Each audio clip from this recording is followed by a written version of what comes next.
Shalom Brahá, oitava parte do comentário das Parashot Matut Masei, né? Oitava e última parte. Aqui números 35, a partir do versículo, vamos repetir aqui, 27. E o vingador do sangue, o achar fora do limite da cidade, o seu refúgio, o matar, e o vingador do sangue, o homicida, não será culpado de sangue. Porque na cidade seu refúgio deve ficar até a morte do sumo sacerdote. Depois da morte do sumo sacerdote, voltará o homicida à terra da sua possessão. O Senhor aqui preserva a alma das pessoas da amargura. Porque onde há amargura, tem que haver separação. Mesmo que aquilo foi criado por erro. Né? No caso, a pessoa matou a outra por engano. Ela tem que sair da sua cidade, de onde aconteceu aquilo, e ir para uma cidade de refúgio. A mesma coisa a gente tem que tomar cuidado. Se houve uma situação difícil entre você e alguém, é necessário se afastar. Até que haja cura. Aqui no caso estou falando que o tempo cura. Né?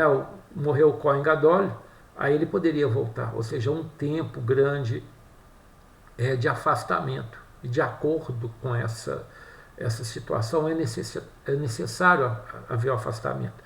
A gente tem que compreender, entender a amargura acontecer no coração das pessoas, principalmente quando o erro é nosso, mesmo que esse erro não tenha sido intencional. É muito importante saber isso. Bom, continuando. 29. E serão estes para vós por estatuto de julgamento para vossas gerações, em todas as vossas moradas. Todo aquele que matar propositadamente, havendo testemunha, será morto homicida, e uma testemunha não deporá contra alguém para que morra. E não aceitareis resgate pela vida do homicida, que for condenado a morrer, pois certamente ele será morto. Não aceitareis resgate por aquele que fugiu da cidade do seu refúgio, para voltar a estar em sua terra antes de morrer o sumo sacerdote.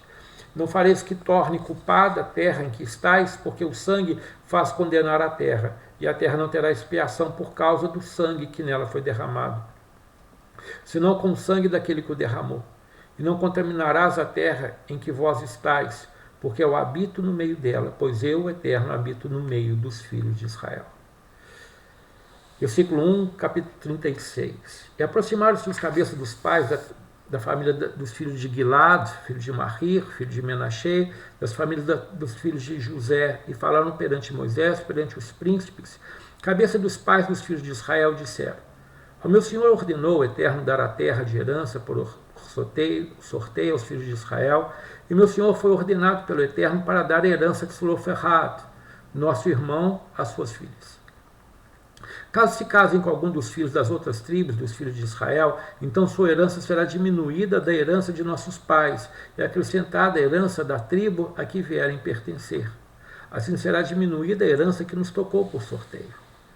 E quando for o ano do jubileu dos filhos de Israel, a herança delas será acrescentada à herança da tribo a qual vierem a pertencer, e da herança da tribo de nossos pais será diminuída a herança delas. Ordenou Moisés aos filhos de Israel por mandato do Eterno, dizendo: Justo é que a tribo dos filhos de José fala. Isso que ordenou o Eterno acerca das filhas de Zeloferrad, dizendo: com aquele que agradar aos seus olhos casarão, contanto que se casem na família da tribo de seu pai. Não passará a herança dos filhos de Israel de tribo em tribo, pois os filhos de Israel hão de se vincular cada qual à herança da tribo de seus pais. E toda filha que receber uma herança da tribo dos filhos de Israel, como alguém da família da tribo de seu pai, se casará, a fim de que herdem os filhos de Israel, cada um a herança de seus pais. E não passará a herança de uma tribo a outra tribo, pois os filhos de Israel hão de se vincular cada qual a sua herança. Como ordenou o Eterno Moisés, assim fizeram as filhas de Zeloferrad.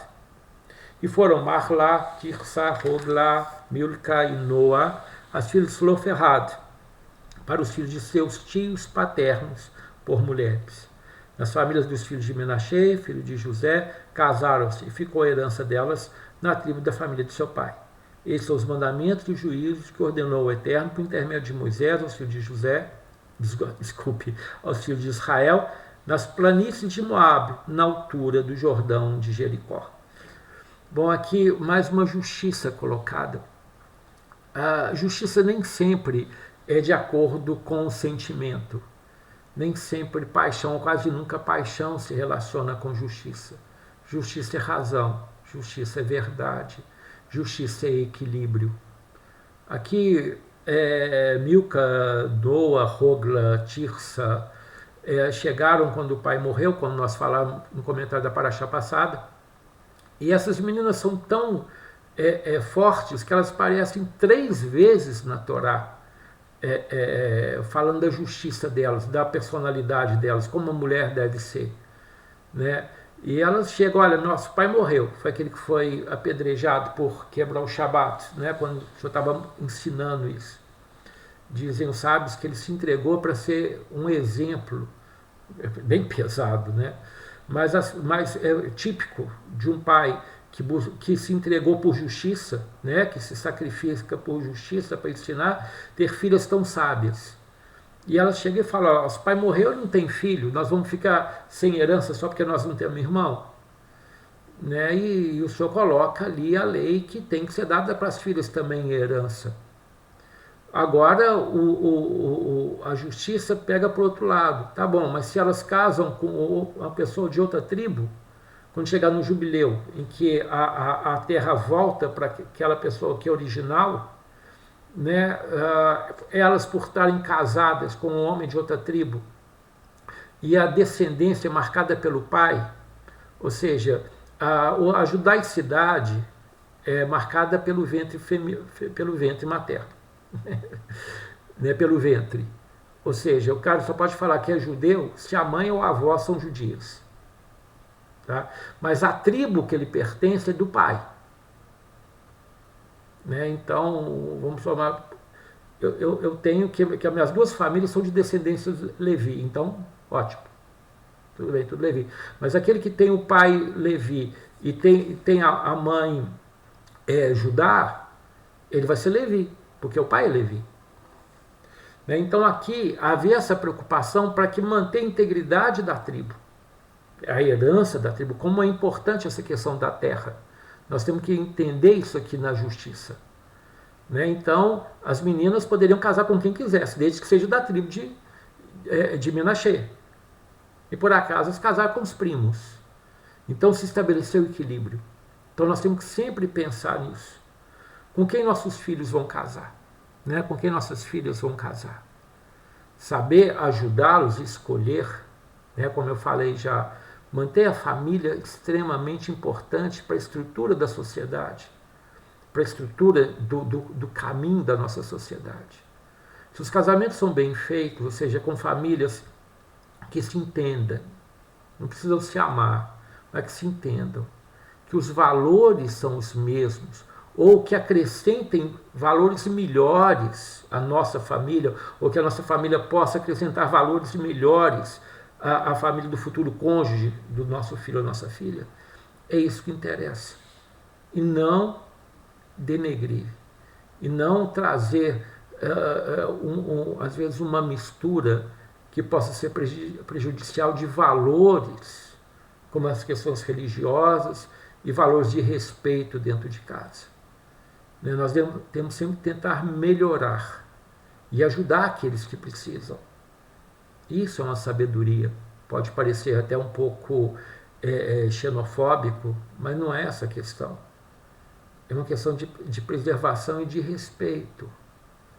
E aqueles que a gente vê que precisam de muita ajuda, nós devemos ajudar sempre e amar sempre.